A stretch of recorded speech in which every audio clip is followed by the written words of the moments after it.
Hi guys, today pag-uusapan lang natin dito yung OKX bot trading. Gagawa natin ito ng playlist dahil may mga nagtatanong dito. So step by step natin dito na gagawan ng ideas, no. Didiscuss ko din dito guys yung pinaka risk and reward para mas magkaroon kayo dito ng informed decisions, no. So meron tayo ditong profits.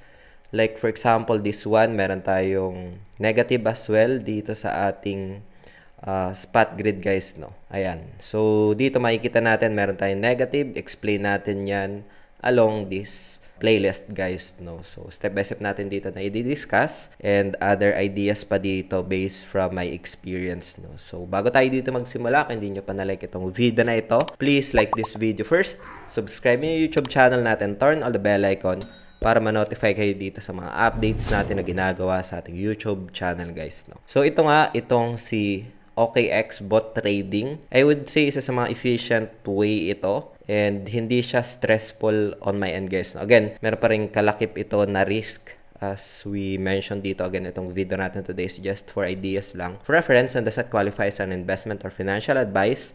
Hope you get some insights dito and ideas, no. So I'm just sharing my experience dito. Dito nga guys, no. So isa sa pinakamaraming features na bot trading itong kay OKX. Meron siyang spot grid, meron siyang DCA recurring, meron siyang martingale, and marami pang iba guys, no. Ito, if ever man na busy ka, ay yung bot na magkakaroon ng executions guys, no. As you can see dito, meron silang spot grid, futures grid, smart arbitrage, signal bot, futures DCA, spot DCA martingale, recurring buy, smart portfolio, arbitrage, flywheel, iceberg, and TWAP, no. So yan yung mga features na sa tingin ko ang dami ditong pagpipilian, like yung mga advanced bots na tinatawag gaya ng iceberg and yung TWAP guys, no. So mga arbitrage bots naman, yan yung smart portfolio, arbitrage, and sa mga popular bots naman, meron tayong tinatawag na spot grid, futures grid, and futures DC, at marami pa iba na makikita natin yan dito. So para ma-access ito, you can just go dito sa my trade tab dito. Ayan. And then, hanapin mo lang dito trading bots guys, no, ito. So, makikita mo na dito yung iba't ibang trading bots, no. So, isa sa mga napansin ko dito guys, siguro pinaka-tips lang, if ever na you have like open trading bots dito or bot trading, kailangan pa rin dito guys ng manual checking, no. Kasi may mga bots na like for example, wala kang pinaka-stops and take profits. So, kailangan mong i-set up yon. And meron ding scenario na like for example, gusto mo na siyang i-take profits. So, for example, pagbalik mo sa trading bots mo, meron ng pinaka-profits, you can just easily stop naman. So, yan yung isa sa mga pro tips. And again, hindi guaranteed yung bots, no? Kasi meron pa ring scenario na mag-against sa pinaka-bias mo, yung price action. Like for example, this one. So, puntahan natin itong spot grid. Ayan. So, dito guys, if ever na magkaroon ng pagbagsak ng presyo, since naka-spot grid ka, magkakaroon ito ng negative PNL dito guys, no? Meaning, malulos ka. So, sa spot grid kasi, kailangan niya lang tumaas or kailangan tumaas ng price action para magkaka-profit ka. Sa futures grid naman, yan yung may option ng sell short, neutral, and then buy long, no. So, sa sell short, kailangan bumagsak yung price action para magka-profits ka. Sa neutral naman, kailangan na mag-consolidate or mag-sideways lang yung price action para maganda yung pinaka-outcome or profits, no. Sa long naman, kailangan tumaas ng price action para magka-profits ka. And yung risk doon ay kabaliktaran, no? Sa long, if ever na bumagsak yung price action, since may leverage yun, pwede kang ma-liquidate, pwede kang ma-loss, no?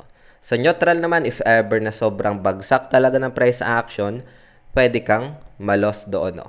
Or if ever na tumaas ng mataas talaga yung price action, since naka-neutral ka at hindi nag-sideways yung price action, doon ka ma-loss or you get stop out, no? Sa short naman, kailangan bumagsak ng price action para magka-profits ka. So, maganda ito pag bear market, yung like a short strategy guys, no. So, dito yan sa futures grid. So, yun yung isa sa mga downside. Smart arbitrage, i-discuss natin ito. Signal bot and futures DCA. So, playlist naman ito guys, no. sisegregate ko na lang para hindi naman information overload. Pero unahin siguro natin yung idea sa spot grid and then futures grid and then papunta dito sa mga bot trading na available dito guys, no? So yun guys, bali yung mga nilalaman nung pinaka-playlist natin dito is all about the OKX bot trading, wherein efficient, easy, and diverse. Kasama dyan yung advanced tools ng bot trading nga, mas marami siyang bot supported, no? So 12 types, kasama dito yung advanced tools na bot trading. Kasama dyan yung grid, sa spot grid, futures grid, algo trade, yung tinatawag na signal bot, which is available only for the futures.